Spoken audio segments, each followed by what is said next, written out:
Dans une ville grouillante, où les routes commerciales convergeaient, comme les veines d'une bête immense, un marchand prospérait. Ses journées débutaient avant l'aube, penché sur ses registres, concluant des affaires et supervisant des caravanes chargées de marchandises.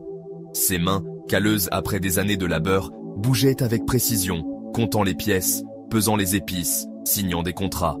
Sa richesse croissait régulièrement, une montagne d'or accumulée par un effort incessant. Son but était unique, garantir que ses descendants ne connaissent ni la faim ni le besoin.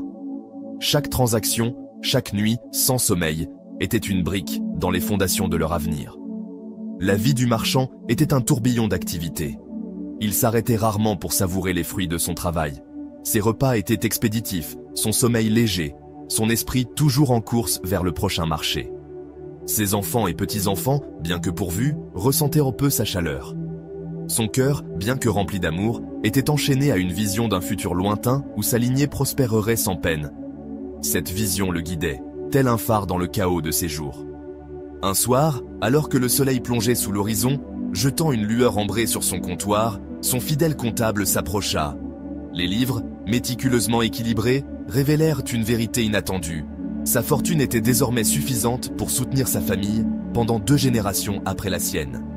Cette nouvelle, censée apporter du réconfort, alluma au contraire une nouvelle flamme dans sa poitrine. Et la 3e génération, la 4e, serait-elle aussi en sécurité? Cette pensée le rongeait, une ombre qui s'assombrissait à chaque jour passant. L'inquiétude du marchand devint une obsession. Il travailla plus dur, poussant son corps et son esprit au-delà de leurs limites.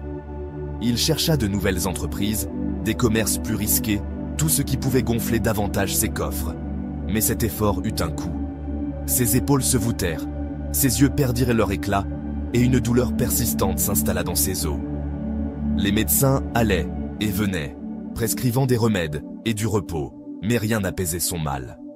Le corps du marchand reflétait son esprit, consumé par un futur qu'il ne pouvait contrôler. La rumeur de son état se répandit, et un ami, préoccupé par son bien-être, parla d'un sage réputé pour guérir des maux qu'aucun médecin ne pouvait soigner. Le sage vivait simplement, loin de l'agitation de la ville, dans une demeure modeste entourée de jardins. Désespéré, le marchand décida de chercher les conseils de cet homme sage. Il rassembla un sac d'or, dont le poids témoignait de sa richesse, et partit au lever du jour. Le voyage fut ardu, son corps affaibli protestant à chaque pas.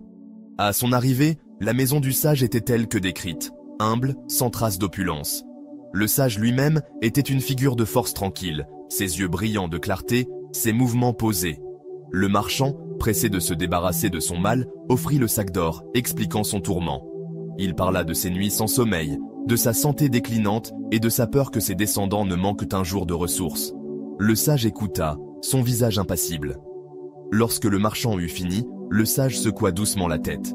Il refusa alors, expliquant que ses besoins étaient satisfaits. Sa table n'était jamais vide, sa maison chaude, sa vie complète.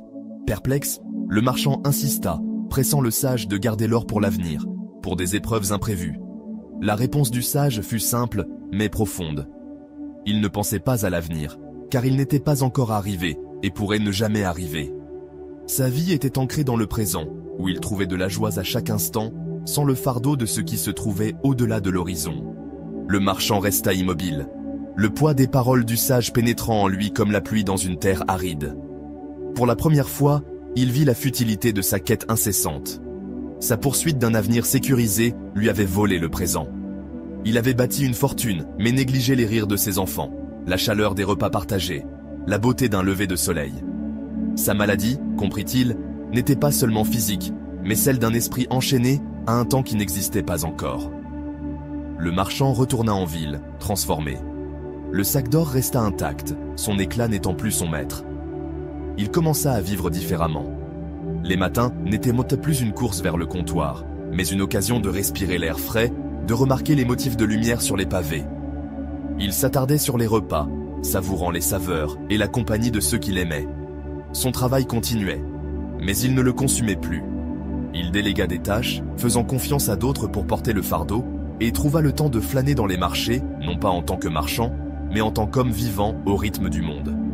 Sa santé, autrefois fragile, commença à se rétablir. La douleur dans ses os s'estompa, Ses yeux retrouvèrent leur éclat, et son rire, longtemps enfoui, revint. Ses enfants et petits-enfants, autrefois des figures lointaines dans son grand projet, devinrent des compagnons de sa vie quotidienne. Ils partageaient des histoires, jouaient à des jeux, écoutaient leurs rêves, tissant des liens plus forts que n'importe quelle fortune. La maison du marchand, autrefois lieu d'une ambition agitée, devint un havre de chaleur et de présence. Les années passèrent, et la richesse du marchand resta immense, mais elle n'était plus sa mesure du succès. Il avait appris à vivre pour le jour, à trouver de la richesse dans l'ordinaire. L'avenir, comprit-il, se déroulerait comme il le devait. Son rôle n'était pas de le contrôler, mais de préparer ses descendants avec amour et sagesse, pas seulement avec de l'or. En regardant en arrière, il ne voyait pas une vie de sacrifice, mais une vie de plénitude, chaque moment un cadeau qu'il avait appris à déballer. L'éveil du marchand se propagea discrètement, une onde parmi ceux qui le connaissaient. Sa joie devint un phare, rappelant aux autres que la vie n'était pas une course pour sécuriser demain, mais une danse à vivre aujourd'hui. Son héritage, autrefois imaginé comme un coffre de richesse, devint une leçon gravée dans le cœur de ceux qu'il touchait. Ne laissez pas la peur de l'avenir voler la joie du présent. Vivre pleinement chaque moment, c'est trouver la paix, tisser une vie pleine de sens, et découvrir un bonheur qu'aucun or ne peut acheter.